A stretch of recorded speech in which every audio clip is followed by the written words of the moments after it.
Selamat siang kepada rekan-rekan media, Pak Yusuf Wanandi, direksi juga dari CSIS Indonesia, ada Pak Yose, ada Mbak Vivi, ada Bu Met juga di sini, dan yang pasti juga Bapak Ibu sekalian yang hadir di siang hari ini. Saya Tantri Murdopo, saya adalah peneliti di Departemen Politik dan Perubahan Sosial CSIS Indonesia. Selamat datang di media briefing di hari ini. Dalam 1 tahun pemerintahannya, Pak Prabowo Gibran yang mengusung Asta Cita untuk visi misi pemerintahannya telah menggulirkan sejumlah program prioritas atau quick win dalam mewujudkan janji kampanye mereka. Dan 1 tahun ini kami rasa menjadi momentum penting sejauh mana ini berjalan untuk kesejahteraan masyarakat Indonesia. Dan inilah catatan kami, catatan CSIS Indonesia. Kami akan membagi dalam 4 kelompok besar. Untuk itu sekaligus saya akan memperkenalkan peneliti-peneliti yang akan memberikan catatan di hari ini. Di sebelah kiri saya ada Ibu Madlina K. Hendityo. Beliau adalah Wakil Direktur Eksekutif Bidang Operasional CSIS Indonesia yang nanti akan memberikan catatan seputar pemberdayaan ekonomi dan juga pendidikan. Selanjutnya di sebelahnya ada Arya Fernandes yang merupakan Ketua Departemen Politik dan Perubahan Sosial CSIS Indonesia yang nanti akan memberikan catatan seputar policy. Kemudian di sebelahnya yang warnanya sama dengan saya, bajunya berwarna putih, itu ada Niki Fahrizal, di mana nanti Niki akan lebih menekankan catatan mengenai politik keamanan. Niki adalah peneliti Departemen Politik dan Perubahan Sosial dari CSIS Indonesia. Dan nanti yang terakhir ada Mas Vidiandika D. Perkasa, peneliti senior Departemen Politik dan Perubahan Sosial CSIS Indonesia yang akan memberikan catatan penting mengenai Indonesia bagian timur yang seringkali terkesan dilupakan, yaitu mengenai Papua. Rekan-rekan media dan juga Bapak Ibu sekalian yang terhormat, kita akan mulai memberikan media briefing hari ini, dan catatan penting yang pertama dari CSIS Indonesia di 1 tahun pemerintahan Prabowo Gibran akan kami mulai dari policy. Untuk itu, oke, ini nggak sesuai skenario awal nih. Sebentar. Oke, ya udah. Keputusan di Ketua Departemen, baik, saya mengalah. Oke. Kita akan mulai dari sebelah kiri saya. Saya tahu kenapa tiba-tiba Bu Met yang dipilih pertama kali, karena memang ikon utama program pemerintahan Prabowo Gibran itu kan adalah tentang MBG. Ya, betul ya. Karena Bu Met ini akan menyoroti soal MBG, jadi makanya kemudian yang pertama diberikan kepada Ibu Madlina terlebih dahulu. Jadi Bu Met akan bicara mengenai makanan bergizi gratis, kemudian juga sekolah rakyat dan koperasi merah putih. Silakan Bu Met. Terima kasih Tantri, selamat siang Pak Yusuf, Pak Yose, Mbak Vivi, teman-teman wartawan dari media, peneliti CSIS, dan juga teman-teman yang bergabung melalui daring. Selamat berjumpa lagi dalam press conference tentang catatan CSIS untuk pemerintahan Presiden Prabowo selama 1 tahun. Saya ingin tadi seperti disampaikan, saya ingin menyoroti ataupun memberikan komentar terkait 3 program besar Kabinet Presiden Prabowo ini, yaitu terkait dengan makan siang bergizi gratis, MBG, kemudian sekolah rakyat, dan sebetulnya ada sekolah Garuda, dan juga tentang koperasi merah putih. Banyak ulasan sebetulnya tentang 1 tahun capaian-capaian ataupun masukan komentar kritik dalam program 1 tahun Presiden Prabowo ini. Tetapi untuk 3 program besar itu saya ingin melihat dari sebetulnya idealisme ataupun dorongan untuk munculnya kebijakan-kebijakan itu. Sebetulnya secara jelas ini merupakan implementasi dari janji Presiden Prabowo yang dituangkan dalam Asta Cita. Kalau kita lihat misalnya untuk makan bergizi gratis, lalu sekolah rakyat maupun koperasi merah putih itu, kita bisa melihatnya dari pemenuhan Asta Cita yang kedua, karena di sana disebutkan tentang kemandirian bangsa dan juga tentang ketahanan pangan. Kemudian juga ada Asta Cita yang ketiga, itu tentang penciptaan lapangan kerja, Yang keempat itu memperkuat pembangunan SDM, dan asta-cita yang keenam itu adalah membangun dari desa, dari daerah, dan memperkuat ekonomi rakyat. Nah, beberapa ulasan yang terkait dengan apa sih sebetulnya dorongan muncul selain pemenuhan janji kampanye itu, ada beberapa yang bisa kami catat ya. Ini sebetulnya merupakan pertama memang yang banyak dibahas juga, salah satunya dari CSIS ini itu merupakan kombinasi dari idealisme nasionalis gitu ya, lalu digabungkan dengan pragmatisme politik dan juga intuisi militer. Jadi seperti itu gitu. Kemudian juga ada catatan yang melihat ini sebagai sebuah kebijakan yang populis sebetulnya, yang berorientasi pada kemakmuran dan kesejahteraan bagi semua dan pro people. Tetapi juga kita bisa melihat bahwa pendekatan ini kalau kita lihat adalah developmentalis gitu ya, karakter dari sentralistis, karena juga kita melihat bahwa program-program ini sebetulnya sangat top down gitu ya, di mana ingin menunjukkan bahwa negara itu hadir, negara itu menjadi operator juga gitu ya. Jadi negara aktif mengkoordinasikan transformasi struktural, maksudnya ingin membawa perubahan besar gitu ya, bukan sekedar membiarkan pasar gitu hanya sebagai regulator atau fasilitator, tetapi lebih berperan juga sebagai operator untuk mengatasi kegagalan koordinasi yang selama ini memang menjadi banyak persoalan yang dihadapi implementasi kebijakan-kebijakan publik kita. Kemudian juga ada komponen perlindungan sosial, ini guna mendorong ekspansi pemerintah di sektor domestik, jadi demand led growth. Misalnya kan disampaikan bahwa MBG ini juga untuk mendorong perekonomian di daerah gitu ya, untuk memberikan permintaan yang cukup besar di dalam sistem ekonomi. Kemudian yang ketiga adalah dari neodevelopmentalis ini adalah fokus pada inklusivitas sebagai strategi produktivitas. Kalau kita berbicara tentang koperasi merah putih, sebetulnya ini kan juga ingin memberikan dorongan gitu ya dari komunitas ekonomi yang berbasis komunitas. Jadi ini beberapa yang kita amati sebagai driver gitu ya dari munculnya kebijakan-kebijakan ini gitu ya. Tentu kita bisa memberikan interpretasi dari beberapa pendekatan-pendekatan yang banyak disebutkan dan menjadi catatan kami. Berikutnya. Nah, yang kedua ini adalah capaian sampai sekarang gitu ya. Ini juga kita lihat banyak dipublikasikan gitu ya, juga di media. Ini adalah capaian-capaian yang secara statistik gitu ya, secara angka gitu bisa kita lihat bahwa makanan bergizi gratis itu sekarang sudah lebih dari sudah mendekati 30 juta penerima manfaat. Dapurnya sudah 12.500. Bahkan porsinya itu kemarin kalau kita lihat laporan yang terakhir katanya sudah melebihi 1 miliar porsi makan bergizi gratis yang diberikan kepada para penerima manfaat. Kemudian juga 166 lokasi sudah beroperasi sekolah rakyat ini berbasis komunitas yang tujuannya menjembatani akses pembelajaran di wilayah-wilayah sulit gitu ya. Ini memang merupakan salah satu intervensi yang untuk memastikan, tujuannya memastikan bahwa kelompok-kelompok miskin dan kurang beruntung di dalam masyarakat mendapatkan pendidikan. Oleh sebab itu ini kemudian yang ditangani oleh Kementerian Sosial, bukan oleh Kementerian Pendidikan. Lalu yang ketiga, Koperasi Merah Putih ini sudah 80.000 koperasi terbentuk ya, dan memang dengan status operasional yang sangat bervariasi. Misalnya ini di Jawa Tengah itu sudah lebih dari 3.800 terbentuk dari target-target yang ditentukan, dan tiap daerah mempunyai capaian yang berbeda-beda. Ini nanti menjadi catatan kita kenapa kemudian kita melihat bahwa ini tidak semuanya seperti ini. Berikutnya.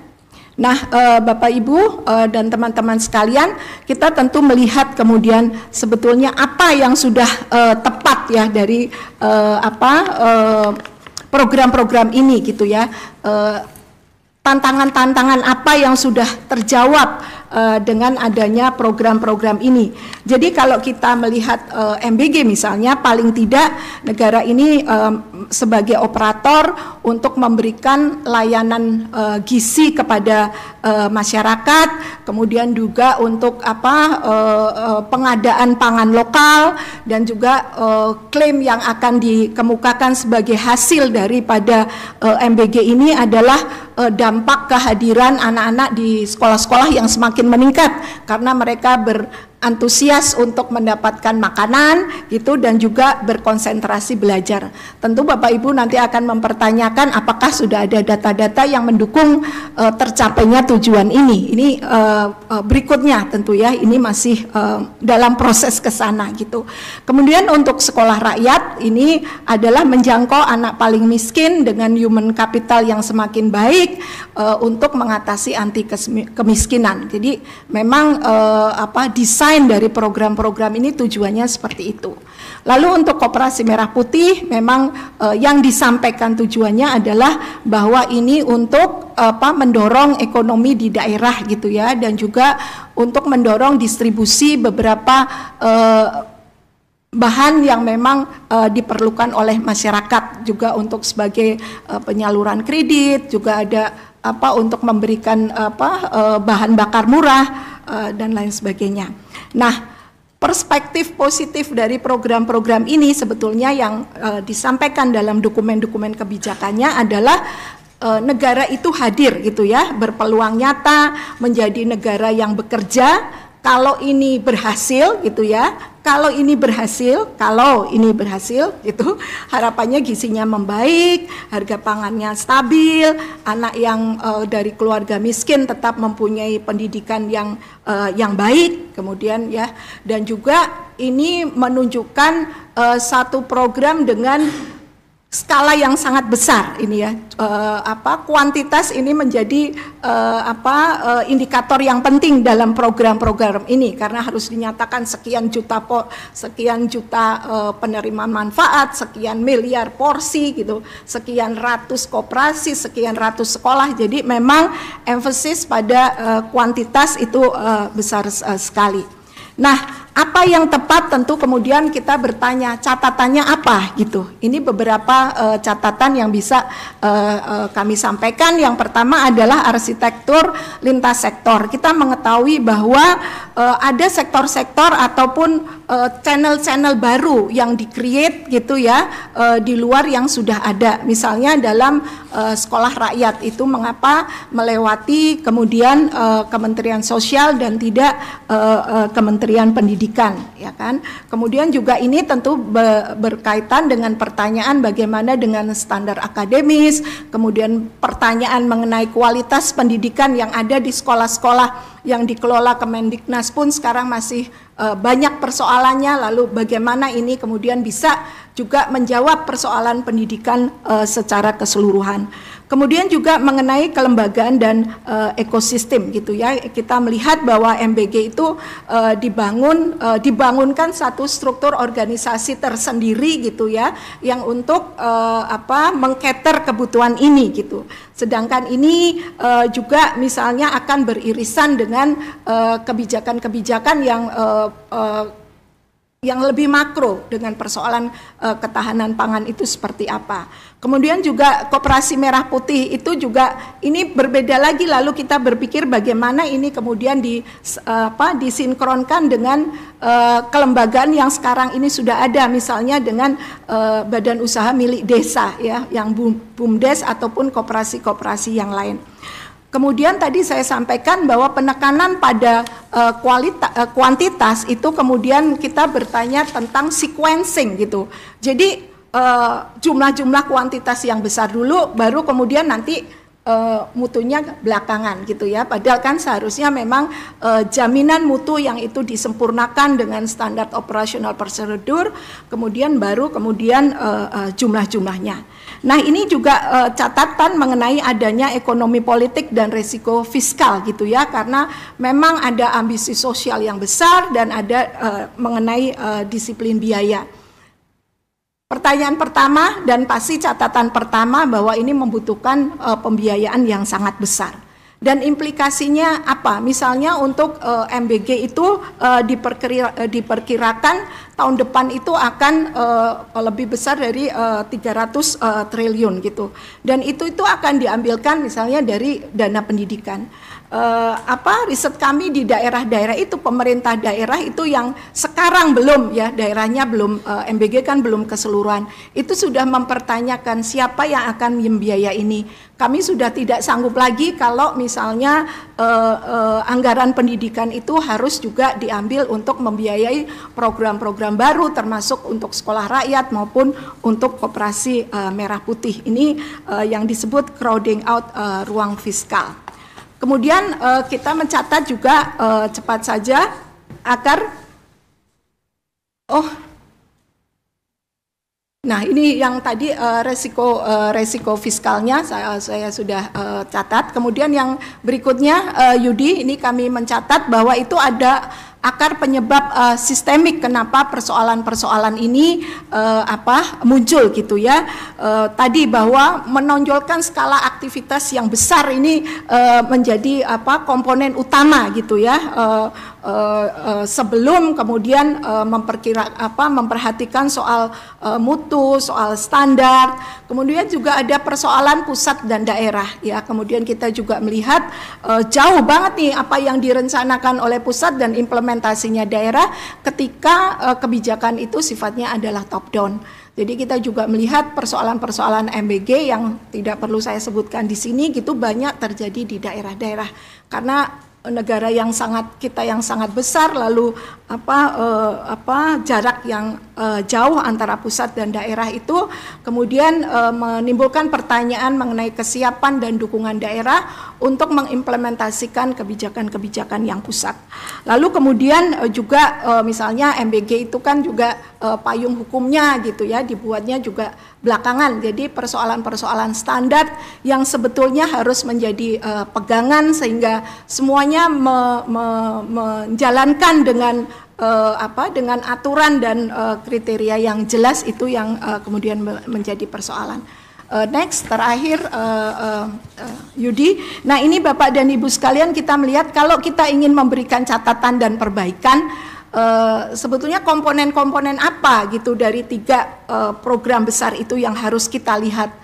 Pertama tentu beda-beda ya, ada yang regulasi tata kelolanya seperti apa, lalu namanya terkait dengan kualitas, kemudian terkait dengan fiskal, kemudian dengan data dan monitoring itu di MBG. Sedangkan untuk Koperasi Merah Putih tentang tata kelola koordinasi Bappenas, BUMN, ya kemudian tentang finansial, kemudian aspek kepatuhan dan kemudian juga persoalan data. Dan untuk sekolah rakyat tentu ada juga persoalan tata kelolanya, kemudian juga targetingnya seperti apa, kemudian kita mempertanyakan mutu akademis, kemudian penyediaan guru, infrastruktur, kemudian juga karena ini adalah berbasis asrama juga pertanyaan-pertanyaan tentang bagaimana kelanjutannya tentang pengelolaan asrama, kemudian fiskal, data dan akuntabilitas. Terakhir ini adalah beberapa rekomendasi kebijakan kita, itu adalah reintegrasi kanal sosial. Jadi yang tadinya itu dibuat terpisah dari institusi yang ada, misalnya bagaimana nanti Kementerian Sosial dalam menangani sekolah rakyat ini bisa kemudian tetap terintegrasi dengan Kementerian Pendidikan misalnya ya. Kemudian juga persoalan coverage, bagaimana menjamin mutu bersamaan dengan kuantitas yang demikian besar. Lalu persoalan SDM dan yang terakhir adalah pentingnya data. Terima kasih. Ya, terima kasih Bu Met. Saya akan langsung menuju ke Mas Arya Fernandes. Nanti akan ada banyak catatan penting, terutama mengenai kata-katanya ada trade off, ada policy switching dan lain sebagainya. Silahkan Mas Arya. Baik, terima kasih Mbak Tantri, terima kasih Bapak Ibu semuanya, rekan-rekan wartawan. Memang CSIS rutin melakukan media briefing untuk memberikan update dan tinjauan terkait isu-isu aktual, dan saat sekarang karena pemerintahan baru sudah berusia 1 tahun, penting juga kita kiranya memberikan tinjauan dan analisis apa yang telah terjadi dan apa perbaikan ke depan yang perlu dilakukan. Nah, saya khusus ingin melihat bagaimana konstelasi politiknya. Boleh next ya. Nah, 1 tahun ini saya melihat ada 3 hal utama yang terjadi, yang ini juga akan mempengaruhi apa yang akan terjadi ke depan ya.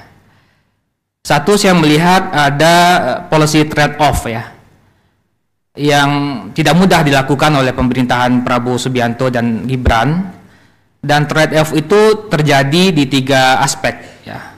Satu, apakah pemerintah akan membentuk kabinet yang ramping atau kabinet yang gemuk. Nah, sejak awal negosiasinya di situ, terutama setelah presiden terpilih, sebelum ditetapkan sampai pemerintahan baru dilantik, trade off awal yang terjadi ketika itu sampai sekarang itu adalah berapa jumlah kementerian yang akan dibentuk. Dan Pak Presiden memang membentuk kabinet yang gemuk ya. Dan kita lihat jumlah kabinet kita sekarang ada 49. Dan ini perubahan yang besar dibandingkan 20 tahun terakhir. Sejak 2004 sampai 2004 sampai 2004 awal, akhir pemerintahan Pak Jokowi, itu jumlah kabinet kita hanya 34 dan sekarang bertambah menjadi 49. Dan kalau kita lihat berapa komposisinya, itu ada menteri, wakil menteri, dan pejabat setingkat menteri, itu jumlahnya ada 118. Jadi ini trade off pertama. Trade off yang kedua adalah apakah pemerintahan baru akan melanjutkan program-program unggulan di pemerintahan sebelumnya atau justru membentuk program baru. Nah, kita ingat misalnya ketika kampanye waktu itu ada beberapa program-program unggulan yang disampaikan ya, seperti IKN, seperti infrastruktur, hilirisasi dan segala macam. Tapi yang saya lihat dalam 1 tahun terakhir pemerintahan Pak Prabowo itu melakukan transformasi yang sangat besar dari program-program yang berbasis infrastruktur menjadi program-program yang berbasis redistribusi sosial melalui kebijakan-kebijakan populis ya, yang tadi disampaikan oleh Bu Met ya. Nah, yang ketiga trade off-nya adalah apakah pemerintahan baru yang setahun ini apakah akan memperbesar peran pemerintah pusat atau justru memberikan peran itu pada pemerintahan di tingkat daerah atau Pemda. Ya, jadi trade off antara desentralisasi dengan resentralisasi. Dan kalau kita lihat yang terjadi justru resentralisasi, indikatornya adalah sebagian besar beberapa program-program utama pemerintah yang strategis itu dikelola oleh pusat ya. Misalnya makan bergizi gratis itu strukturnya baru, organisasinya baru, anggarannya baru, struktur kelembagaannya juga baru, yang dibangun pada setiap daerah otonom gitu. Beda misalnya ketika pemerintahan Pak SBY yang dimana program-program nasional itu justru dilakukan kerjasama dengan pemerintahan daerah, misalnya program PNPM Mandiri. Nah, itu yang bisa saya baca dari policy trade off dari pemerintahan Prabowo. Yang kedua, kalau kita lihat yang kentara juga adalah policy switching. Ya, switchingnya di mana? Switchingnya adalah terutama kalau kita lihat struktur fiskal kita di pemerintahan sebelumnya, alokasi fiskal untuk infrastruktur, program infrastruktur itu cukup besar ya. Sekarang terjadi pengurangan yang cukup dalam, terutama dari alokasi anggaran APBN untuk infrastruktur. Meskipun beberapa program-program lainnya masih tetap dipertahankan, misalnya program perlindungan sosial, kemudian subsidi energi dan segala macam, tapi kita melihat ada pengurangan yang cukup besar, terutama dari sisi infrastruktur. Dan yang kedua juga adalah adanya peningkatan alokasi pembiayaan, terutama untuk program-program yang sifatnya belanja untuk alutsista TNI yang dibandingkan APBN 2025 dan APBN 2026 juga melonjak cukup tinggi, dan juga pemerintah melakukan permajaan atau penambahan penguatan organisasi TNI yang cukup besar. Nanti mungkin Niki bisa bicara lebih lanjut. Misalnya pemerintah membentuk 22 Kodam baru, ada 6 grup Kopassus yang ditambah, ada 750 batalion teritorial pembangunan. Jadi memang modernisasi alutsista yang secara bertahap akan datang, dan juga penguatan organisasi TNI yang juga bertambah cukup signifikan. Nah, yang ketiga, secara umum saya juga melihat stabilitas politik memang terjadi, tapi kekhawatirannya adalah stabilitas ini terjadi dalam jangka pendek ya. Karena apa? Karena koalisi dibangun berdasarkan kebutuhan dukungan di DPR. Ada negosiasi ya, bukan berdasarkan kesamaan kebijakan dan platform antar partai. Sehingga dalam jangka menengah dan jangka panjang, tentu model koalisi seperti ini akan rentan sekali. Rentannya adalah karena menjelang pemilu bisa saja partai akan switch juga dukungannya, apalagi setelah Mahkamah Konstitusi itu menghilangkan persyaratan dukungan 20% kursi di DPR atau 25% suara untuk mencalonkan dalam pencalonan presiden, sehingga itu mendorong juga partai-partai untuk bisa ada kesempatan untuk mencalonkan. Nah, 3 hal ini terjadi karena apa? Menurut saya, satu, karena ada policy trade off, ada switching dan segala macam itu terjadi karena kita mewarisi struktur institusi dan kelembagaan yang menurut saya kurang optimal atau kurang baik sejak awal. Setiap pemerintahan baru yang terbentuk itu saya melihat kurang percaya diri untuk berhadapan secara politik dengan DPR karena memang efek multipartai kita yang ekstrim, sehingga membuat partai-partai harus berkomunikasi, bermufakat, bernegosiasi dengan banyak partai untuk mempertahankan kebijakan-kebijakan yang tadi besar dan banyak anggaran itu di DPR. Dan mungkin juga karena ada kekhawatiran sejarah pemakzulan Presiden Abdurrahman Wahid di tahun 2021, itu sejak pemerintahan eksekutif pertama yang terpilih di 2004 Pak SBY, itu selalu ada dorongan untuk membentuk kabinet yang besar. Ya. Padahal kalau kita lihat setelah Presiden Gus Dur dimakzulkan oleh MPR melakukan perubahan ketiga undang-undang yang ketika itu mohon maaf sebelumnya, terus yang pertama dulu sebelumnya. Nah ya, ketika itu ada proses amandemen konstitusi yang sebenarnya membuat proses pemakzulan itu sangat berat sekali terjadi dan hampir sulit untuk dilakukan secara politik, karena harus ada approval dari DPR, ada sidang di Mahkamah Konstitusi, balik lagi ke DPR, dibawa ke MPR, sehingga hampir sulit sekali presiden baru atau presiden dimakzulkan oleh MPR. Jadi menurut saya situasi-situasi seperti ini, warisan kelembagaan seperti ini, ke depan pun akan seperti ini, sehingga sekarang akuntabilitas kebijakan kita menjadi tanda tanya dan tersumbat ya, karena lembaga perwakilan tidak lagi menjadi jalur formal bagi masyarakat untuk menyampaikan pendapatnya seperti yang kita bahas di media briefing sebelumnya. Nah, yang kedua ada warisan perilaku partai ya. Kita melihat misalnya party switching itu gampang sekali terjadi. Sebelum pemilu partai berbeda dukungan, setelah pemilu partai berbeda dukungan ya. Nanti saya akan lihatkan datanya. Boleh next ya.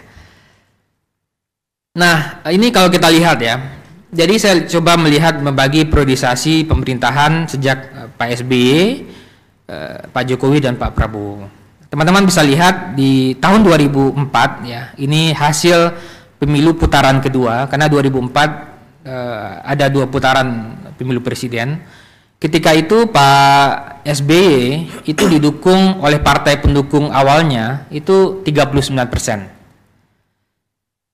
Sebelum pemerintahan baru mengumumkan kabinetnya, dan ketika kabinet diumumkan, dukungan DPR, dukungan partai-partai di DPR terhadap pemerintahan baru Pak SBY ketika itu naik sampai angka 73%.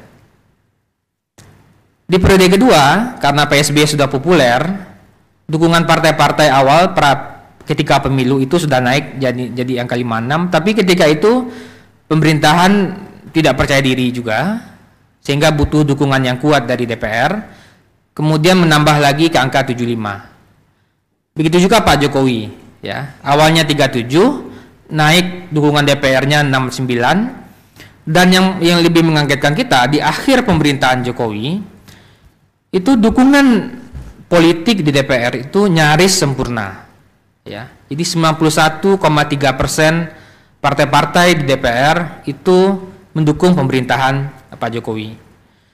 Nah, sekarang warisan institusi seperti itu juga diadopsi oleh pemerintahan Prabowo, ya. Pak Prabowo awalnya dukungan partai awalnya 45, kemudian sekarang naik menjadi 69, dan nyaris juga semua partai-partai di DPR juga mendukung pemerintahan, meskipun Nasdem dan PDIP berada di luar kabinet, tapi komitmen politiknya kalau kita lihat dari pernyataannya juga mendukung pemerintahan. Jadi situasi ini ke depan saya kira kalau multi partai ekstrim kita tidak dibenahi, situasinya akan seperti ini lagi. Pemerintahan baru terpilih, ada partai yang ganti perahu, kemudian pemerintahan eksekutif membangun koalisi yang besar untuk mengamankan kebijakan di DPR, dan kita akan kehilangan peran DPR sebagai lembaga penyimbang bagi kebijakan-kebijakan eksekutif. Next. Nah, secara singkat bagaimana kita melihat partai-partai yang berubah haluan tadi? 2004 itu 2 putaran, ya. Golkar dan P3, Golkar ketika itu mendukung Pak Wiranto, kemudian kalah. Di putaran kedua selanjutnya mendukung Bu Mega, kalah juga. Tapi ketika pemerintahan baru dibentuk, Golkar switch mendukung Pak SBY. Dan ketika itu kita multipartainya cukup banyak, ada 16 partai di DPR, karena ketika itu ambang batas parlemennya kecil, seingat saya 2% atau 2,5%, ya.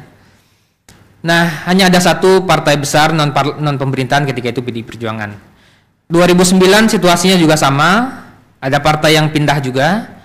Begitu juga 2004, 2009 dan 2009 ada Gerindra, PAN dan Demokrat yang pindah, ya. Gerindra di awal, PAN di tengah-tengah, Demokrat di akhir pemerintahan.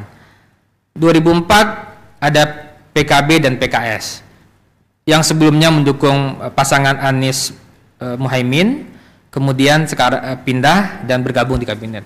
Nah, apa yang ingin saya katakan, kalau situasi kepartaian kita ini tidak berubah, kita akan menghadapi situasi seperti ini terus. Jadi nanti ketika ada pemilu 2029, situasi akan berputar di seperti ini. Pemerintahan baru akan membentuk kabinet yang besar untuk mengamankan politik di DPR. Partai-partai koalisi dibangun tanpa ada platform yang jelas, sehingga ketika ada reshuffle, pemerintah kesulitan untuk menegosiasikan dengan partai-partai yang akan di-reshuffle tersebut. Dan partai-partai juga akan berada pada situasi seperti itu, tidak ada platform yang jelas, dan mudah sekali untuk berpindah dukungan pada pemerintahan baru. Saya kira begitu, terima kasih, saya kembalikan. Terima kasih banyak Mas Arya, dan karena tadi Mas Arya sudah menunjuk kepada Mas Niki, jadi saya akan ke Mas Niki karena kita mau bicara mengenai tadi sepertinya ada penguatan TNI, ada militerisasi, dan juga reformasi kepolisian juga sepertinya menjadi hal yang harus menjadi catatan CSIS juga. Silakan Mas Niki. Baik, selamat siang rekan-rekan sekalian, kolega di CSIS dan para jurnalis yang sudah hadir, dan para peserta media briefing CSIS di siang hari ini. Pada kesempatan kali ini saya akan memberikan catatan untuk 1 tahun pemerintahan Presiden Pak Prabowo khususnya dalam sisi politik keamanan yang meliputi bidang militer, kepolisian, dan yang saya sebut satu istilah normalisasi kedaruratan, seperti itu. Saya akan mulai. Next. Dari 8 dalam Astacita, saya akan fokus pada nomor 1 dan nomor 7, yaitu yang pertama memperkokoh ideologi Pancasila, demokrasi, dan HAM. Lalu nomor 7 adalah memperkuat reformasi politik dan birokrasi, serta memperkuat pencegahan dan pemberantasan korupsi dan narkoba. Selanjutnya, Bapak Ibu sekalian, ini adalah peta penambahan komando daerah militer. Jadi sejak tahun 2024, Pak Prabowo memiliki rencana untuk membangun total 22 kodam baru, dan pada Agustus 2025 pemerintah telah mengesahkan 6 kodam baru. Jadi kalau kita lihat yang gambar di sebelah kiri itu adalah kodam yang memang sebelum ditambah. Jadi warisan Pak Benny Murdani. Jadi pada tahun 2026 nanti diproyeksikan terdapat 5 kodam baru meliputi Provinsi Nusa Tenggara Timur, Papua Tengah, Papua Barat Daya, Daerah Istimewa Yogyakarta, dan Maluku Utara. Jadi kalau yang peta yang di bawah ini sudah meliputi 6 kodam baru. Dan kalau kita perhatikan di sini, jumlah kodam itu hampir mengikuti jumlah Polda atau kepolisian daerah, seperti itu. Selanjutnya, saya menyebutnya bahwa situasi ini adalah normalisasi militerisasi. Jadi memang membesarnya struktur organisasi militer dan memang keterlibatan militer ini begitu dalam. Nanti kita bisa cek dalam keterlibatan dalam ruang sipil. Nah, pada slide ini saya ingin menunjukkan bahwa pada 5 Agustus 2025 sudah terbit Perpres nomor 84 tahun 2025 tentang susunan organisasi TNI, merevisi Perpres sebelumnya tahun 2019. Jadi jumlah perwira tinggi ini bertambah 49, total 420 dari 371. Dan kalau kita lihat gambar di sebelah kanan itu adalah penambahan grup Kopassus, Komando Pasukan Khusus, yang tadinya terdiri dari 2 grup sekarang menjadi 6. Jadi sebarannya ada di Pulau Sumatera, lalu di Pulau Jawa ada 2, di Kalimantan itu di IKN, lalu di Kendari, dan Timika di Papua Tengah. Jadi memang penambahan kodam dan diikuti oleh penambahan grup Komando Pasukan Khusus, memang ini akan kita bisa lihat dari bagaimana logika di dalam normalisasi kedaruratan. Nanti saya akan jelaskan itu. Yang jelas bahwa penambahan ini itu menunjukkan bahwa stabilitas dan keamanan itu menjadi prioritas dari pemerintahan Presiden Prabowo, seperti itu. Selanjutnya, yang tidak kalah penting juga adalah pembentukan Batalion Infanteri Teritorial Pembangunan. Jadi biasa disingkat itu BTP. Jadi ini adalah upaya TNI Angkatan Darat untuk meningkatkan ketahanan pangan dan mendukung pembangunan infrastruktur nasional. Jadi apabila kita observasi lebih dalam bahwa selain memiliki kemampuan bertempur, karena itu adalah basicnya adalah infanteri, satuan juga memiliki keahlian dalam pengelolaan infrastruktur serta kompetensi di bidang kesehatan dan pertanian. Target pembentukan sekitar 500 yon infanteri teritorial pembangunan dalam 5 tahun. Setiap tahunnya akan dibentuk 100 batalion baru. Tujuannya jelas bahwa memperkuat peran TNI dalam mendukung pembangunan nasional, ketahanan pangan, dan respon terhadap bencana. Selanjutnya, remilitarisasi ruang sipil. Jadi dari hasil observasi kami di CSIS itu meliputi ada 3 hal, ada 3 bidang. Yang pertama adalah mengenai ketahanan pangan, lalu aspek infrastruktur, dan dalam pendidikan. Dalam aspek ketahanan pangan, kita bisa melihat bahwa penguatan ketahanan pangan lokal itu fokusnya, keterlibatan di dalam distribusi sumber daya. Ambil contoh itu adalah program MBG dan food estate. Sedangkan dalam aspek infrastruktur meliputi pembangunan infrastruktur sipil, termasuk program utama Pak Prabowo, serta seperti pembangunan Koperasi Merah Putih salah satunya.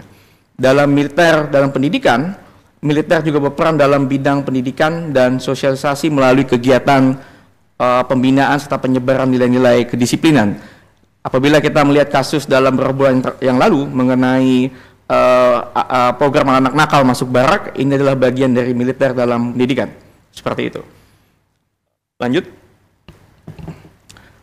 Ini seperti saya katakan tadi mengenai pendalaman situasi normalisasi kedaruratan, bahwa penambahan atau penguatan organisasi militer tidak terlepas dari logika berpikir di dalam normalisasi kedaruratan. Pertanyaannya adalah, normalisasi kedaruratan itu apa? Ini adalah merupakan pola kebijakan yang muncul pasca pandemi COVID-19 yang syarat akan dalih efisiensi dan kedaruratan. Yang pertama adalah perumusan kebijakan. Jadi bentuknya, perumusan kebijakan dilakukan secara terburu-buru. Kita bisa lihat itu dalam kebijakan dalam 1 tahun terakhir ini dibuat secara cepat, kilat, tanpa perencanaan yang matang. Lalu yang kedua adalah legitimasi yang digunakan adalah dalil kedaruratan, urgensi, efisiensi, dan percepatan kebijakan. Namun, justru menyebabkan menurunnya partisipasi publik secara substantif dan dalam proses legislasi. Maka kita tidak mengherankan bahwa ada beberapa revisi undang-undang itu dibuat secara kilat dan minim partisipasi publik. Pola ini menggeser logika demokrasi deliberatif ke arah demokrasi prosedural yang dangkal. Jadi partisipasi publik itu akan dikorbankan di dalam pola pikir atau framework di dalam normalisasi kedaruratan. Selanjutnya, mengapa normalisasi kedaruratan bertahan? Pertama, kebutuhan untuk stabilitas politik. Jadi kedaruratan dibingkai sebagai syarat mutlak bagi keberlangsungan negara dan stabilitas politik. Lalu kedua, negara memberikan perlindungan tetapi juga mengancam kebebasan. Logika Machiavellian itu sangat nyata sekali, nampak sekali dalam kedaruratan ini. Penguasa itu akan lebih represif dan efektif dalam menjaga stabilitas dan dominasi. Hal ini kita bisa cek juga di dalam Peraturan Kapolri nomor 4 tahun 2025. Ketiga, rasionalitas teknolegalistik, bahwa naskah akademik dibuat untuk syarat formalitas belaka dan disusun dalam paradigma yang obsolet, sekedar memenuhi syarat filosofis, yuridis, dan sosiologis, maka suatu RUU sudah direkomendasikan boleh dibuat. Keempat, itu ada disebut state corporatism, bahwa organisasi masyarakat itu diserap ke dalam orbit negara sehingga ruang sipil itu menyempit, kendali negara itu menguat. Kelima, militerisasi ruang sipil, jadi instrumen keamanan baik militer maupun kepolisian itu menguat dalam urusan sipil dan kerap dijadikan sebagai solusi kultural. Selanjutnya, saya akan masuk dalam soal reformasi kepolisian yang harusnya kita sudah menerima kabar bahwa sudah dibentuk komite reformasi, tetapi komite reformasi bentukannya Pak Prabowo, tapi sampai dengan saat ini memang belum ada pengumumannya. Nah, kita perlu menagih kejelasan kepada Presiden Prabowo sejauh mana rencana pembentukan komite reformasi akan dijalankan. Mengapa? Karena konsistensi Presiden menjadi penentu arah keberlanjutan reformasi agar inisiatif ini tidak mandek di tengah jalan atau sekedar berhenti sebagai wacana. Jadi reformasi kepolisian itu memerlukan 3 pijakan utama, itu berangkat dari pengalaman, lalu refleksinya seperti apa, dan aksinya seperti apa. Jadi ini suatu siklus untuk menjamin perubahan itu lahir dari realitas, dipikirkan secara cerdas, diwujudkan dalam langkah nyata. Jadi 3 aspek reformasi kepolisian yang memang sudah sering diangkat dalam ruang publik, yaitu instrumental, kultural, dan struktural. Dalam aspek kultural, memang yang menjadi permasalahan itu ada gaya hidup hedonistik kepolisian, serta pola pikir yang represif dan syarat dengan budaya impunitas. Lalu dalam sisi instrumental, bagaimana reformasi dapat mengatasi penyalahgunaan wewenang kepolisian yang sering dibenarkan atas peran institusi demi keamanan nasional dan ketertiban masyarakat. Lanjut. Ini adalah kronologi skandal kepolisian kita, kasus-kasus kepolisian kita yang saya mengambil tahun 2022. Mengapa demikian? Karena jika kita menginginkan reformasi sesungguhnya, itu berangkat dari tahun 2022. Ada 3 kasus besar yang menjadi momentum. Yang pertama adalah kasus Verdi Sambo, lalu kasus Jenderal Teddy Minahasa, dan terakhir tragedi Kanjuruhan. ini adalah pintu masuk untuk melakukan reformasi kepolisian, namun di zaman Presiden Jokowi tidak melakukan itu, sehingga terjadi pengulangan saja penyalahgunaan kekuasaan. Kita bisa lihat di tahun 2023 penyalahgunaan narkoba, lalu ada polisi tembak polisi di tahun 2024, selanjutnya di tahun 2024 juga ada pelajar SMK di Semarang juga ditembak oleh polisi. Lanjut. Lalu kita juga bisa melihat tahun 2024 juga ada kematian Afif Maulana di Padang. Lalu kasus pemerasan WNA di Jakarta Warehouse Project tahun 2024. Di tahun 2025 ada kasus salah tangkap. Dan di tahun 2025 juga ini yang baru saja dihukum, Kapolres Ngada yang menggunakan narkoba dan terlibat dalam kasus pencabulan. Dan yang paling terakhir adalah kasus tragedi Afan Kurniawan, seperti itu. Lanjut. Apa yang terjadi bila reformasi kepolisian gagal atau jalan di tempat? Yang pertama adalah kembalinya kultur kekuasaan yang absolut, yang tidak bisa dikendalikan, dan tentunya juga kultur kekerasan. Lalu kedua adalah hilangnya akuntabilitas dan kepercayaan publik. Ketiga adalah ancaman terhadap demokrasi itu sendiri. Dan keempat, jatuhnya sendi keadilan, kebebasan sipil, dan kepercayaan publik. Jadi bukan hanya institusi kepolisian yang akan hilang profesionalitasnya, seperti itu. Selanjutnya, mengapa normalisasi kedaruratan dan militerisasi berbahaya? Saya merumuskan ada 6. Yang pertama adalah erosi prinsip supremasi hukum dan akuntabilitas sipil. Jadi melemahnya kendali yudisial, legislatif, dan sipil, dan pada akhirnya akan menciptakan kondisi yang disebut state of exception. Kedua, terjadi pengaburan batas antara sipil dan militer, menghasilkan logika yang khas, yaitu komando dan hierarki. Mekanisme keterbukaan dan diskusi publik akan digantikan oleh logika keamanan dan ketaatan. Ketiga, bahwa legitimasi kekuasaan tanpa keterbatasan, jadi otoritarisme bisa tumbuh dalam suatu format yang disebut autocratic legalism, atau otoritarisme yang bisa tumbuh secara legalistik, jadi melalui penyalahgunaan prosedur hukum. Keempat, degradasi ruang publik dan ketakutan kolektif, dan kita bisa lihat ini bahwa ini akan mematikan budaya sipil dan menghancurkan kepercayaan sosial. Kelima, dalam dampak yang lebih panjang, dampak struktural jangka panjang, ini akan terjadi path dependency, otoritarian, jadi praktik pelanggaran HAM akan terinstitusionalisasi, ruang sipil akan sulit dipulihkan. Keenam, OMSP akan menguat dan menjadi sangat longgar. Jadi pada suatu titik mungkin akan terjadi suatu kondisi presiden tidak percaya kepada birokrasi dan sipil itu sendiri. Jadi atas nama normalisasi kedaruratan itu mempercepat juga agenda pembangunan, karena akan lebih banyak menggunakan logika komando dan hierarki. Selanjutnya penutup, terima kasih.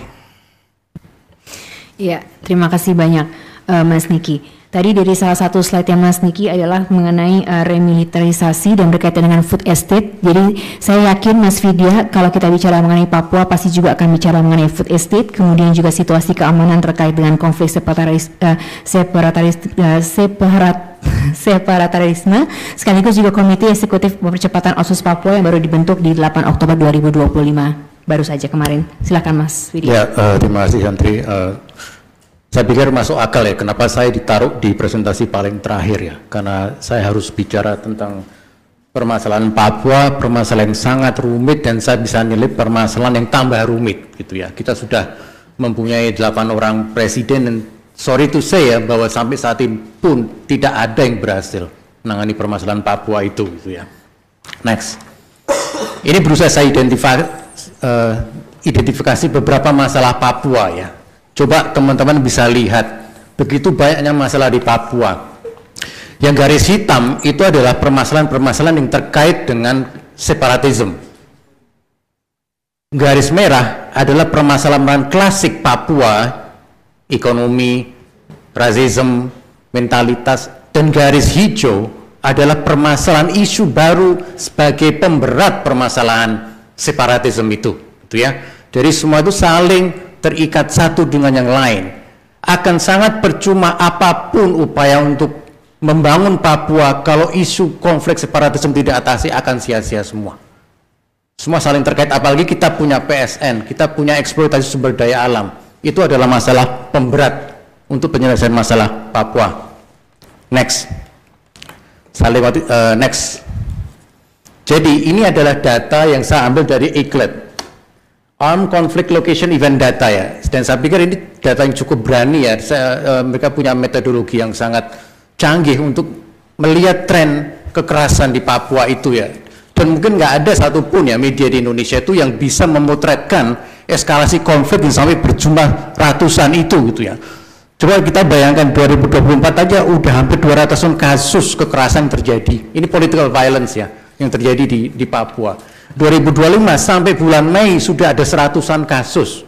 Nah, saya mencatat ya, saya sampai sudah nggak bisa mengikuti lagi karena setiap hari selalu ada kasus, selalu ada yang meninggal di situ gitu ya. Jadi saya harapannya itu sudah ratusan kasus terkait dengan konflik separatisme itu gitu ya. Next. Tahun 2000 setahun ini Prabowo mulai naik sebagai presiden gitu ya. Harapannya waktu itu kan di sekitar bulan September terjadi pembebasan pilot Philip Martens ya. Harapannya kan menurun, ternyata enggak. Di bulan Januari sendiri Q1-nya itu sudah ada 24 serangan. Pengungsinya udah 90.000 di awal tahun itu. Sekarang jumlah pengungsinya ada 103.000 pengungsi korban konflik yang tersebar di berbagai tempat di Papua itu ya. Artinya memang terjadi eskalasi konflik yang sangat-sangat ekspansif dan intensif, dan pemerintah menurut saya belum berhasil untuk mengatasi itu gitu ya. Next.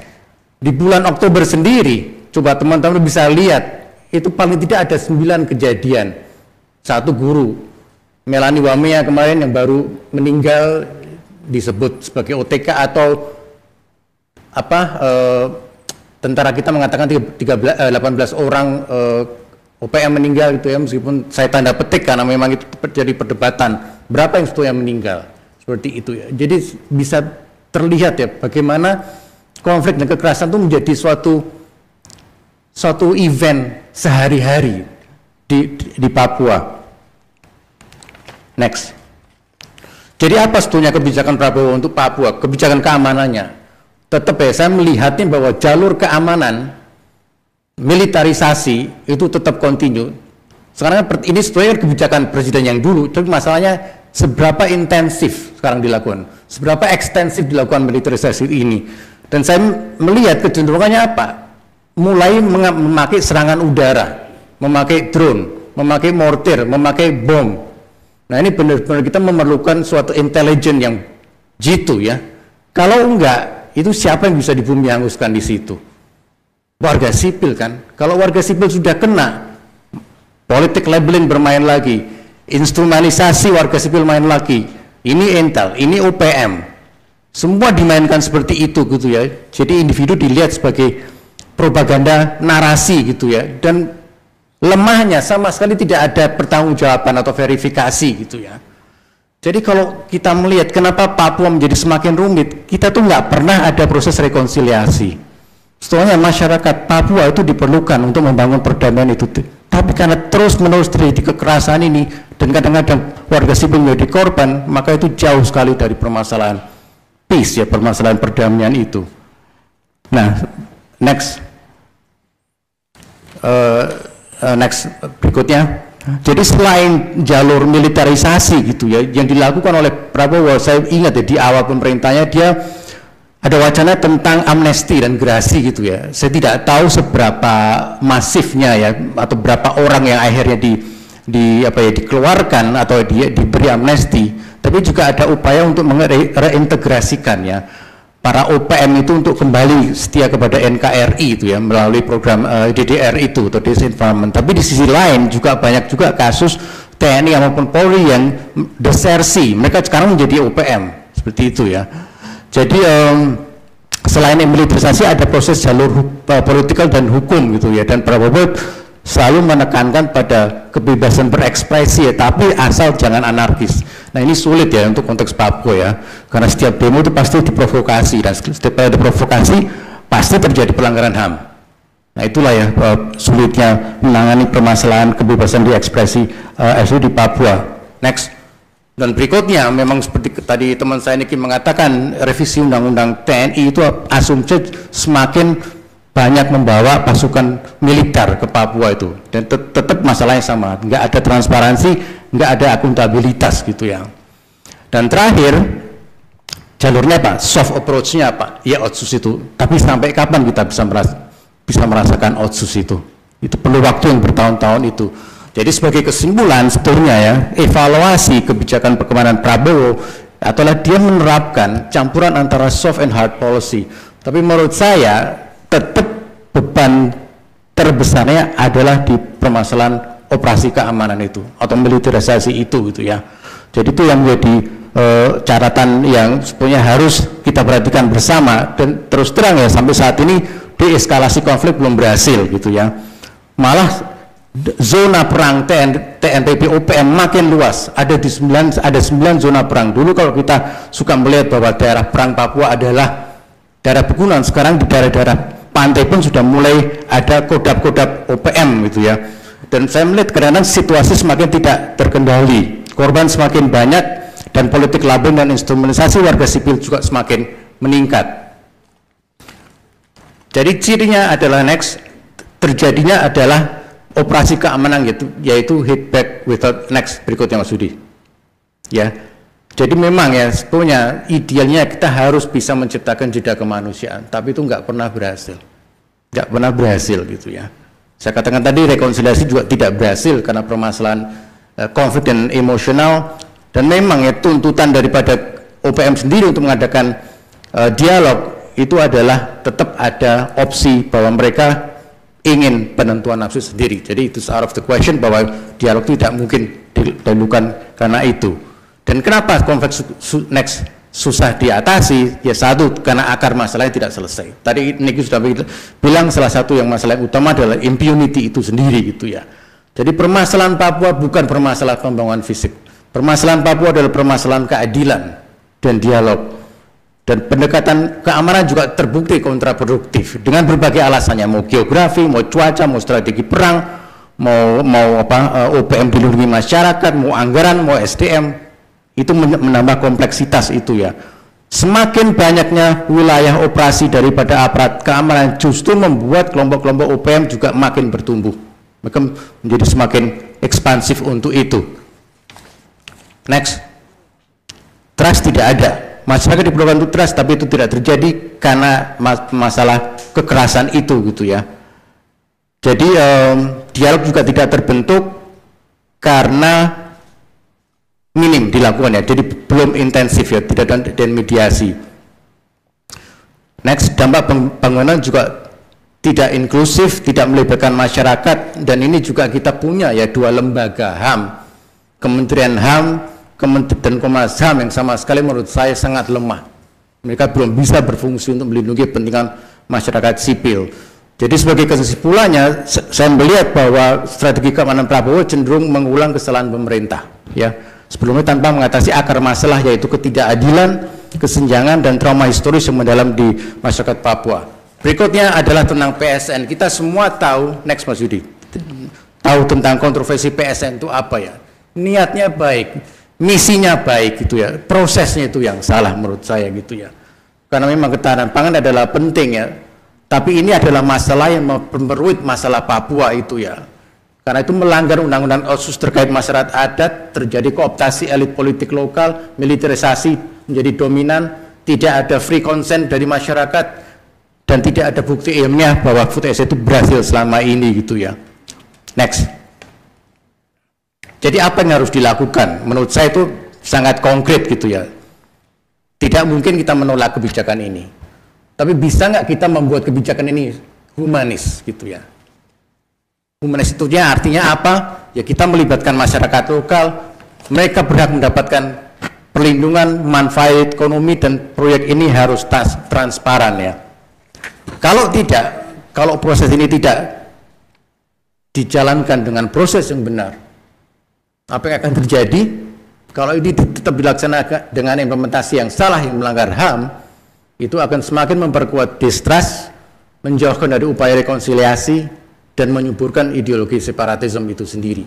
Merauke adalah daerah aman. Tapi saya yakin kalau ini tetap bergejolak sampai sekarang separatisme akan kemana-mana, akan menyebar dengan luas ke seluruh penjuru Papua. Dan terakhir, terkait dengan Komite Eksekutif Percepatan Pembangunan Otonomi Khusus Papua, saya terus terang senang gitu ya, pada akhirnya setelah saya tunggu-tunggu ini sebetulnya apa sih kebijakan Prabowo untuk Papua, akhirnya muncul ini gitu ya. Dan tentu ya karena komite ini sangat minim informasi ya di media sosial ya, kita hanya bisa menduga-duga ini apa nanti fungsinya. Tentu saja keluar begitu banyak. Next Mas Yudi.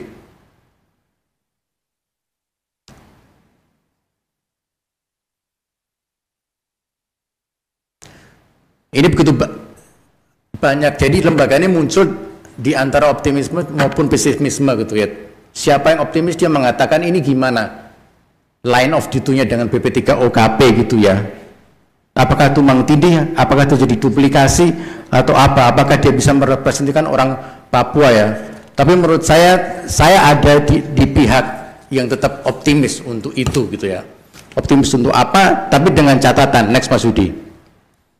Saya ingin memberi waktu bagi mereka untuk mereka bisa bekerja terlebih dahulu sebelum kita bisa menilai gitu ya. Tapi pesannya buat komite baru nih bahwa Papua itu harus dilihat secara multidimensional ya. Jangan hanya bicara fisik. This is about human security gitu ya. Jangan hanya fokus pada pembangunan fisik karena akar masalah Papua itu pada permasalahan trust dan keadilan gitu ya.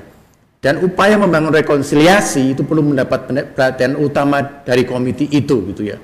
So jangan hanya bicara tentang rekonsiliasi pembangunan, tapi perlu juga bicara tentang rekonsiliasi konflik itu. Jangan sampai itu menjadi hal yang missing daripada komite untuk menyelesaikan permasalahan Papua gitu ya.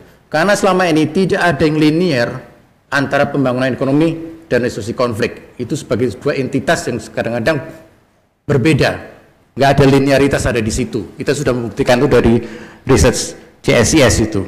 Saya pikir itu dulu. Terima kasih. Ya, terima kasih banyak. Boleh kalau mau kasih tepuk tangan boleh. Ya, memang ini Mas Vidi ini selalu menggebu-gebu kalau bicara soal Papua. Saya termasuk yang junior sekali untuk bicara soal Papua dan saya sudah mulai mau menggebu-gebu karena bawaannya memang emosinya terlalu banyak gitu. Jadi bisa bayangkan Mas Vidi yang sudah berpuluh-puluh tahun bekerja dan tidak ada perubahan. Jadi bisa dibayangkan seperti apa emosi yang membara di hatinya Mas Vidi yang menyala gitu ya. Oke, kita akan buka dua pertanyaan khusus untuk rekan-rekan media. Dua saja karena saya sudah diingatkan oleh teman-teman tentang waktu. Jadi adakah pertanyaan? Silakan langsung. Tolong diberikan mikrofonnya, ada dua yang langsung, Mbak yang di depan sini dan Mas yang di belakang sana. Silakan sebutkan nama, dari media mana, dan pertanyaan langsung ditujukan kepada siapa. Ya, singkat, padat, dan jelas ya Mas. Oke. Terima kasih. Saya Yudi dari Harian Kompas. Sebelumnya agak ngeri juga yang mendengar paparan dari Mas Niki, tapi saya sebenarnya bertanya ke Mas Arya. Mas melihat dengan kondisi seperti ini, Mas, adanya normalisasi kemiliteran, lalu adanya kata Mas Niki katanya ada logika keamanan dan ketaatan, apakah itu nanti akan berdampak terhadap edukasi politik dan bagaimana publik akan menilai partai politik itu yang akan yang ada nanti berkembang? Karena kalau misalnya kondisi seperti ini terjadi, bukan tidak mungkin masyarakat pasti akan lebih cenderung kepada partai politik yang berkuasa karena mereka sudah, pola pikir mereka sudah berubah dan mereka sudah tidak ada lagi mungkin kesempatan atau mungkin peluang untuk meluapkan atau kebebasan berekspresi mereka seperti itu. Terima kasih. Namanya siapa Mas? Yudi. Mas Yudi. Oke, terima kasih. Saya langsung ke pertanyaan kedua dulu ya. Tadi pertanyaannya ke Mas Arya. Silakan. Oke, baik. Selamat sore, nama saya Santi. Saya akan cepat Mbak, tapi saya boleh lebih dari satu pertanyaan ya. Mbak Santi saya dari IDN Times. Okay. Yang pertama saya mau menanyakan untuk ke Mas Arya lebih dulu. Mas, kalau tadi Mas tidak menyinggung soal buruknya pola komunikasi pemerintahan saat ini. Buruk banget Mas. Jadi antara realita yang di lapangan yang kita rasakan dengan yang disampaikan oleh pemerintah dalam setiap pidato itu seperti nggak nyambung gitu. Dia kayak ada di dalam bubble-nya sendiri. Salah satu contoh yang terbaru yang terjadi itu adalah ketika Presiden memuji Kepala BGN sebagai salah satu pejabat tinggi terbaik di tengah maraknya kasus keracunan massal MBG. Kan saya waktu dengar pidato itu, oh gitu ya, oke.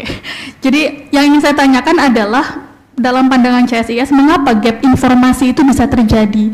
Apakah peran badan yang dibentuk yang baru tuh, kan tadinya ada PCO, kemudian diubah menjadi BKO, itu masih minim gitu peranannya, sehingga ada gap informasi yang begitu besar gitu? Atau sebenarnya informasi yang harusnya masuk ke presiden difilter oleh satu individu, and you know who that person is. And then lalu yang kedua, soal aksi demo besar yang terjadi pada akhir Agustus, itu kayak hilang gitu aja gitu, nggak ada tindak lanjutnya sama sekali. Padahal saya mengcover langsung, dan itu sangat menyeramkan sekali gitu, momen demo di akhir Agustus itu. Dan itu semua kan sebenarnya kalau ditelusuri, pangkal masalahnya dimulai dari protes terhadap tunjangan rumah bagi anggota DPR. Kemudian yang dilakukan oleh anggota parlemen adalah mengalokasikan, oke itu dihapus, tapi dialokasikan ke dana lain bernama dana reses, begitu. Naik angkanya dari 402 menjadi 702 juta rupiah. Pertanyaan saya adalah, apakah peristiwa yang terjadi pada akhir Agustus itu sama sekali tidak menjadi pembelajaran gitu bagi anggota parlemen dan partai politik kita? Itu. Kemudian Mas Arya kalau boleh ngasih skor berapa dong pemerintahan Prabowo Gibran ini dari 1 sampai 10, berapa skornya? Sebentar, itu kayaknya nggak harus Mas Arya, 4-4-nya harus ngasih skor ya. It's not fair, nggak adil ya, nggak adil. Ya. Beban, mentang-mentang dia ketua departemen, jangan kasih beban terus ke dia. Oke, lalu kemudian untuk Mas Niki, kan tadi dipaparkan ada pembengkakan organisasi militer.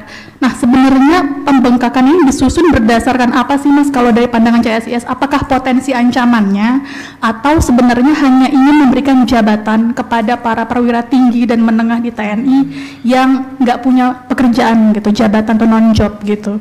Kemudian yang kedua, normalisasi militer yang mulai masuk ke ruang-ruang sipil ini itu disebabkan apakah karena ketidakpercayaan presiden kepada warga sipil gitu, sehingga diberikan semua ruang-ruang itu pelan-pelan kepada para pejabat dari latar belakang militer.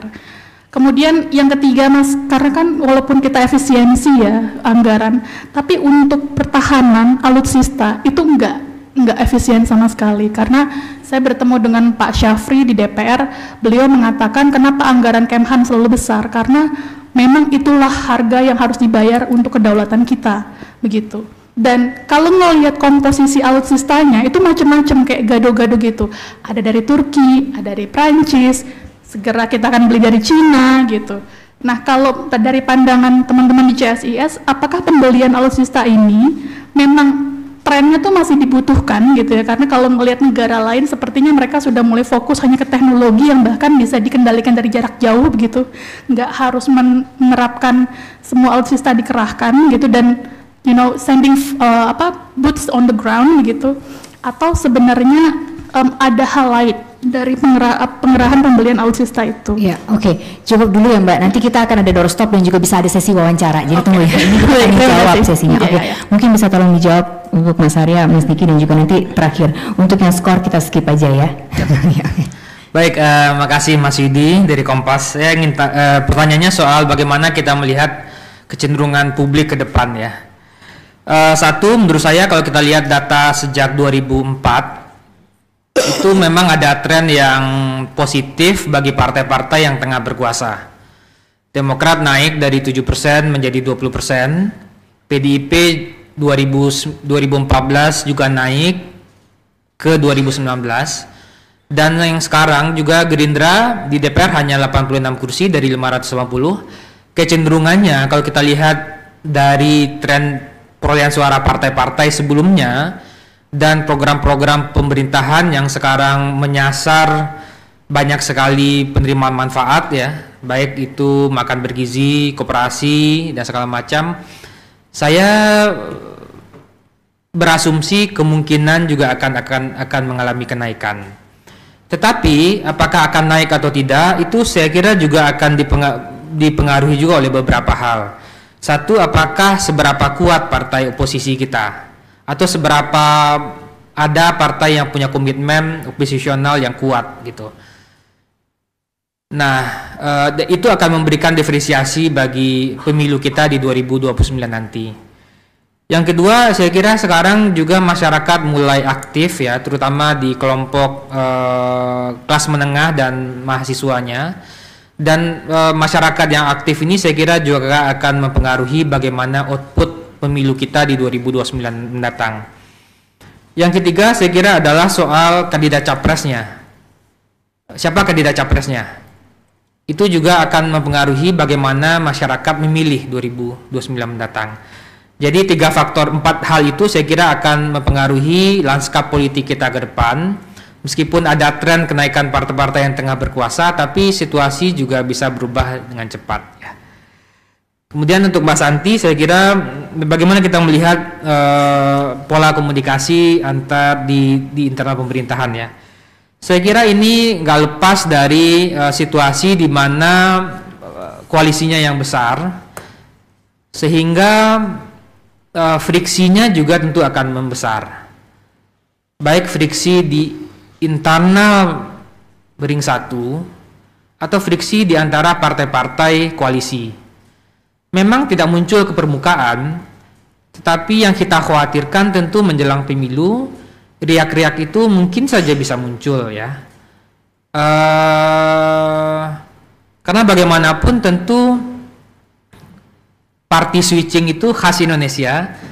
Jadi 2-3 tahun menjelang pemilu bisa saja partai nanti akan memberikan respon yang berbeda pada kebijakan-kebijakan dari eksekutif gitu.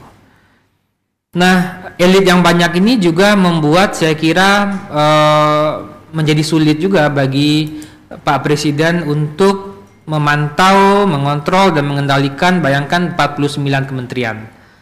Sehingga ada kesan yang muncul di kita itu pemerintah memberikan fokus perhatian yang besar justru kepada program-program yang strategis ya. Jadi dan saya kira kalau persoalan lalu lintas komunikasi ini tidak dibenahi dengan baik, nah tentu juga nanti akan menjadi problem juga di internal pemerintahan saya kira. Saya kira begitu ya. Mungkin Niki ya. Baik, terima kasih Mbak Santi atas pertanyaannya. Ini agak-agak tepi jurang ya Mbak. Oke, pertama mengenai apakah pembengkakan struktur militer itu adalah menanggapi merespon pola ancaman ataukah adanya pejabat tinggi militer yang memang belum memiliki jabatan yang masuk dalam jabatan struktural. Kalau kita melihat polanya memang dua-duanya sudah terjadi memang. Karena kita tahu persis bahwa jumlah jenderal cukup banyak ya di dalam tubuh militer itu, sehingga memang ya harus ada porsinya, tempatnya di mana gitu. Nah, pola ancamannya ini yang menjadi menarik Mbak. Kalau kita perhatikan, bisa ditampilkan peta tadi Kodam. Udah yang mana? Slide nomor berapa gitu? Oh, slide nomor berapa? 2 ya. Slide nomor 2 yang peta tadi. Peta, Mas. peta. Oke. Itu di situ. Di sana. Ya. Normalisasi militer sih. Nah, di sini kita bisa belum ya? Sebentar. Oke.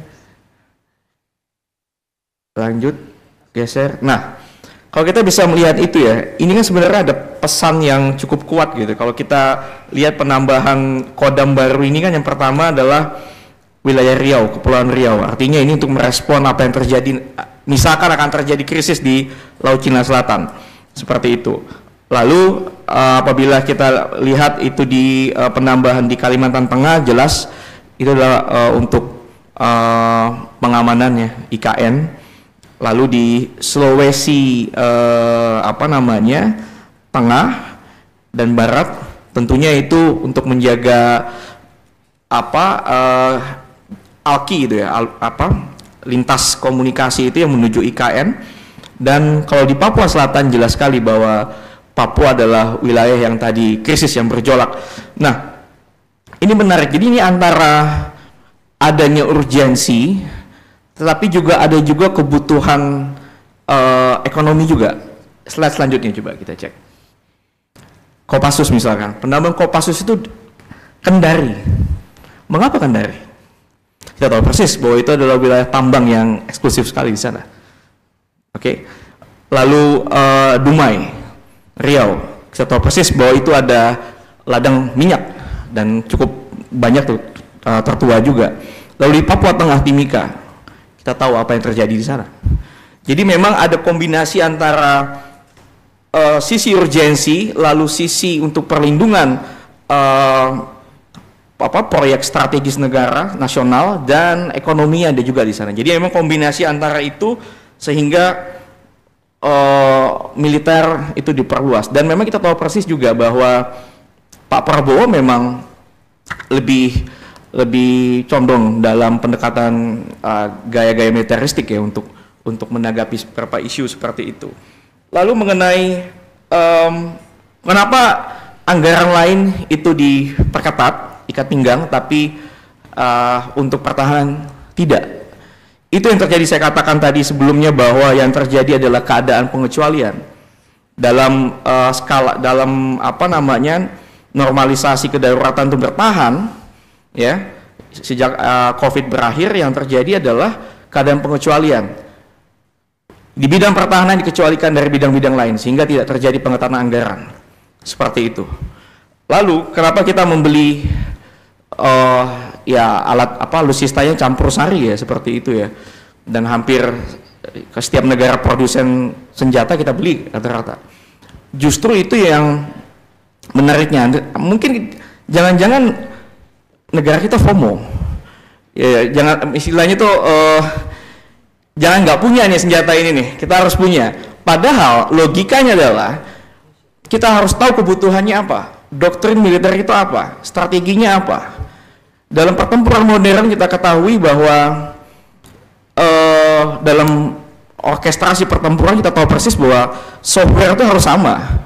Software dalam pertempuran harus sama. Apabila beda-beda, bagaimana kita mengkoordinasi unit udara, unit laut, unit di darat. Jadi memang menurut saya pembelian senjata yang berlebihan juga menurut saya juga tidak sesuai kebutuhan dari apa yang menjadi ancaman kita. Nah, karena kita sampai hari ini tidak menemukan apa yang menjadi ancaman kita sesungguhnya, maka logika normalisasi kedaruratan itu masuk. Karena kita masuk dalam suasana mindset yang urgensi, ada kegentingan memaksa, ada kedaruratan. Maka ini harus dipersiapkan seperti itu, sehingga kita tidak tahu persis apa yang menjadi potensi ancaman sesungguhnya. Seperti itu. Terima kasih. Terima kasih banyak. Mungkin ada yang mau menambahkan? Oke, terima kasih banyak. Kalau begitu ini adalah akhir dari media briefing hari ini, tapi kami mengundang rekan-rekan media apabila masih ingin ada yang ditanyakan kepada peneliti kami pada siang hari ini, termasuk ingin mengadakan doorstop juga kami undang di sini. Tapi yang pasti catatan CSIS hari ini di 1 tahun pemerintahan Prabowo Gibran adalah bentuk evaluasi untuk memastikan bahwa ruang publik tetap rasional dan juga aktual, karena demokrasi bukan hanya soal memenangkan pemilu, tetapi memastikan amanat yang diberikan rakyat betul-betul diwujudkan. Selamat siang, sampai jumpa, kita bertemu di pemerintahan dan juga catatan CSIS lainnya.